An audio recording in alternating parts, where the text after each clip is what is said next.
Salut à toi mon alpha, j'espère que tu vas bien. Ça me fait super plaisir de te retrouver dans cette vidéo et aujourd'hui on va voir ce que les hommes du top 1% font juste après s'être fait rejeter. On va être cash, le nom qu'elle t'a mis, le ghost, le je ne suis pas prête pour quelque chose de sérieux. Tu l'as pris comme une claque sur ta valeur. Tu t'es demandé ce que t'as mal fait, si t'étais pas assez beau, pas assez intéressant, si t'avais envoyé le mauvais message. Et plus tu tournes ça dans ta tête, plus tu t'enfonces. La réalité c'est que ce non n'était pas une condamnation, c'était ta sortie de secours. C'était le moment où tu pouvais soit te victimiser comme 99% des mecs, soit utiliser la douleur comme carburant pour grimper de division. Dans cette vidéo, je vais te montrer comment un homme du top 1% gère le rejet, comment il s'en sert pour se reconstruire plus fort, plus stable, plus attirant et comment toi aussi tu peux transformer chaque non en accélérateur vers ta meilleure version. On attaque. Première chose que tu dois intégrer, mon alpha, le rejet n'est pas un verdict, c'est un miroir. Quand elle te dit non, quand elle ghost, quand elle lâche un « je ne suis pas prête pour quelque chose de sérieux », toi tu l'entends comme « t'es pas assez bien ». Et là tu pars en vrille, tu te refais la scène en boucle, j'ai envoyé le mauvais message, j'étais trop insistant, pas assez drôle, pas assez beau, tu te dissèques comme si t'étais sur une table d'opération. Chaque détail devient une preuve que tu vaux moins. Pourquoi ça te fracasse autant? Parce que depuis que t'es gamin, on t'a programmé à croire que si on te dit non, c'est que tu as fail. À l'école, au taf, dans la famille, le non de chambre t'a raté. Donc, quand une femme te rejette, ton cerveau fait direct le raccourci. J'ai perdu des points sur le scoreboard, je suis un moins bonhomme. La vérité, elle est simple. Son non ne parle pas de ta valeur, il parle d'un mismatch, de timing, de goût, de vécu, d'attente, de psychologie. Tu n'as aucune idée de ce qu'elle a dans son passé, dans sa tête, dans son agenda émotionnel, mais ton ego prend tout pour lui. À partir d'aujourd'hui, tu changes de logiciel. Tu passes de « elle ne me veut pas donc je suis nul » à « ce setup-là n'était pas aligné avec moi. Next ». Tu n'as pas besoin que toutes les femmes te valident. Tu n'as pas besoin que chaque tir finisse en but. Tu as besoin d'être tellement solide que chaque non glisse sur toi et te redirige vers un meilleur terrain de jeu. Un homme du top 1% ne laisse pas un rejet définir qui il est. Il s'en sert pour clarifier où il va. Et c'est ce switch mental qui commence à te sortir de la position de mendiant pour te remettre dans ton rôle de sélectionneur. Deuxième chose que tu dois intégrer, mon alpha, son non n'est pas un mur, c'est un feu vert. Le vrai piège, ce n'est pas qu'elle te rejette cash. Le vrai piège, c'est quand elle te garde en zone floue. Tu connais ça.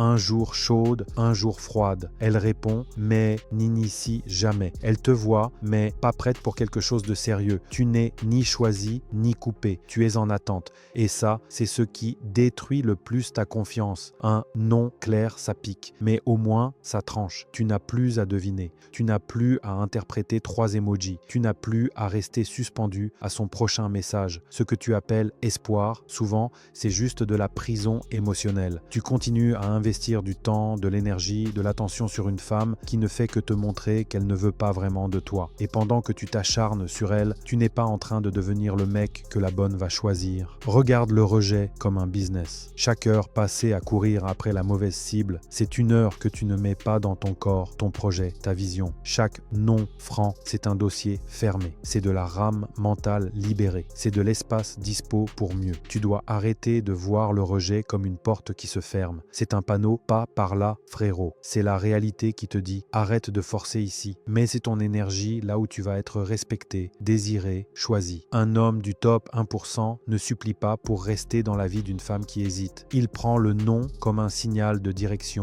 Demi-tour, on réinvestit tout sur soi. Ce n'est pas une fin, c'est un tri. Et ce tri travaille pour toi si tu le laisses faire. Troisième chose que tu dois intégrer, mon alpha, un rejet, ça ne se subit pas, ça se capitalise. Le mec moyen prend le non comme une condamnation. L'homme du top 1% le transforme en carburant. Pose-toi une vraie question. Depuis qu'elle t'a recalé, tu fais quoi? Tu scrolles, tu stalkes son Insta, tu réécris des messages que tu n'envoies jamais, ou tu utilises ce choc comme point de bascule pour devenir plus dangereux sur le marché. Le rejet, c'est un scanner. Il te montre où tu étais dans le mensonge avec toi-même. Est-ce que tu la voulais vraiment elle, ou tu voulais juste combler ta solitude? Est-ce que tu étais aligné avec qui tu es soirée où tu jouais un rôle pour lui plaire, ça c'est inconfortable. Mais c'est là que tu grandis. Un homme du top 1% ne reste pas bloqué sur pourquoi elle m'a dit non. Il passe directement sur qu'est-ce que ça m'apprend sur moi, sur mes standards, mon énergie, ma discipline, mon niveau. Et derrière, il agit. Tu prends ce que tu ressens là maintenant, la frustration, la honte, la colère, et tu le mets dans des choses qui montent ta valeur marché. Ton corps, salle, sport, sommeil carré, ton argent, compétences, business, carrière, ton mental, livre, silence, introspection, entourage, trié. Pas pour te venger d'elle, pas pour qu'elle regrette, pour que tu n'aies plus jamais à supplier une femme de te choisir. Rappelle-toi d'un truc, il n'y a pas elle ou rien. Ce qui t'enchaîne, ce n'est pas son prénom, c'est ta vision limitée. Plus tu montes, plus tu réalises un truc. Ce non que tu as vécu comme une humiliation, c'était juste un checkpoint qui te disait là où tu veux aller, tu n'y es pas encore. Boss, un rejet bien utilisé, c'est un accélérateur. À toi de décider si tu en fais une excuse ou ton déclic. Quatrième chose que tu dois intégrer, mon alpha. Si tu joues bien le rejet, il devient un haïment, pas juste pour elle, pour toutes les autres. La plupart des mecs, après un non, disparaissent ou se liquéfient. Ils arrêtent de s'entraîner, ils scrollent, ils fantasment un retour magique. Le top 1%, lui, fait exactement l'inverse. Il glow up. Regarde ce qui se passe dans la vraie vie. Tu as déjà vu un mec se faire larguer, couper les ponts, et 6 mois après, tu ne le reconnais plus. Plus sec, mieux sapé, plus calme, plus focus. Bizarrement, c'est à ce moment-là que elle recommence à regarder ses stories. Elle reparle de lui à ses copines. D'autres meufs commencent à le calculer. Ce n'est pas du hasard. C'est l'effet « je me relève plus haut que là où tu m'as laissé ». Quand tu prends le rejet et que tu l'utilises pour te renforcer, tu changes de fréquence. Tu passes de « je veux que tu me valides » à « j'avance », tu suis ou tu sors. Tu ne cherches plus l'attention, tu la crées.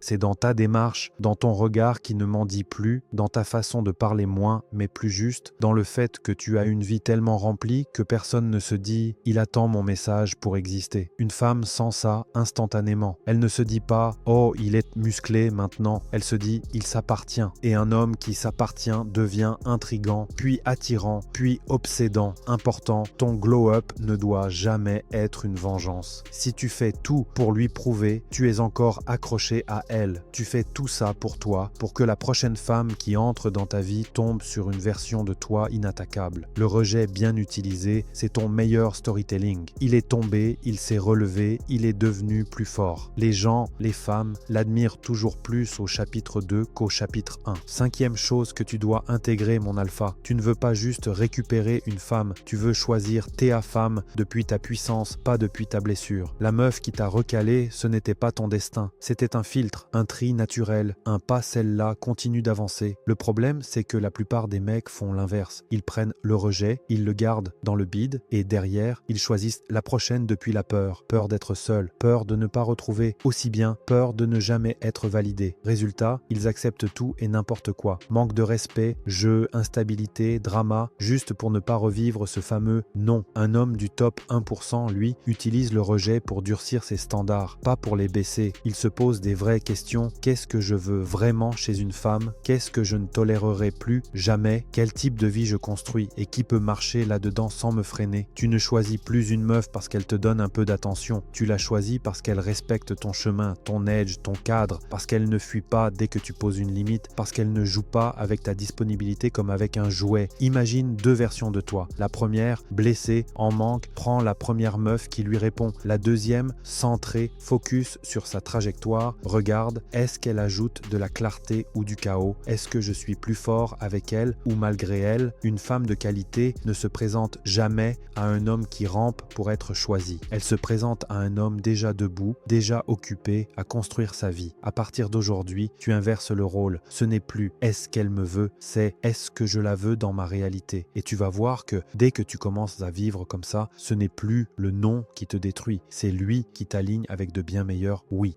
Plan d'action maintenant, mon alpha. On arrête de juste comprendre, on passe en mode exécution. Étape 1, tu coupes l'hémorragie. Pendant 30 jours, zéro track de cette meuf. Pas de profil, pas de stories, pas de juste voir ce qu'elle devient. Tu supprimes la conve, tu retires les notifs et tu interdis à tes doigts de retaper son blaze. Ton cerveau va réclamer sa dose. Tu notes envie de la stalk sur un carnet, tu souffles, tu reviens à ta vie. Étape 2, tu transformes le rejet en miroir. Un soir, tu Tu te poses seul et tu écris noir sur blanc. Qu'est-ce que cette histoire m'a montré sur moi? Là où t'as ramé pour plaire, là où t'as menti sur tes besoins, là où t'as toléré trop. Tu sors tout, pas pour t'insulter, pour voir clair. À la fin, tu réponds à deux questions. Qu'est-ce que je ne ferai plus jamais pour une femme? Qu'est-ce que je vais faire différemment dès maintenant? Étape 3, tu construis ton glow-up stratégique. Tous les jours, pendant 30 jours, une action pour ton corps, sport, marche, entraînement dur, une action pour ton argent, ton taf, une action pour ta vision, lecture, formation, projet. Et seulement après ça, tu penses aux femmes. Étape 4, tu changes la règle du jeu. À chaque nouvelle interaction, tu gardes ça en tête. Je ne cours plus après un oui. Je vérifie si elle mérite le mien. Tu réponds moins vite, tu donnes moins d'explications, tu gardes ton temps rare. Tu n'es plus le mec qui demande une chance. Tu deviens le mec qui en offre. Ok mon alpha, on va s'arrêter là. Si tu regardes honnêtement ton passé, tu vois le schéma. Chaque fois que tu as forcé un oui, tu t'es perdu. Chaque fois que tu t'es recentré sur toi, c'est ta vie et les femmes qui sont revenues vers toi. Le rejet, ce n'est pas la fin de ton histoire, c'est la fin de ton illusion. Soit tu continues à courir derrière une meuf qui t'a déjà dit non, soit tu deviens ce mec rare qui utilise chaque claque pour monter d'un étage. Si tu veux qu'on reconstruise ça ensemble, pas juste en mode belle phrase YouTube, mais en vrai boulot sur ton mindset, ton cadre et ton niveau, clique sur le lien dans la description et rejoins-moi à l'intérieur. On ne vise plus le minimum syndical, on vise l'élite, le top 1% ou rien mon alpha.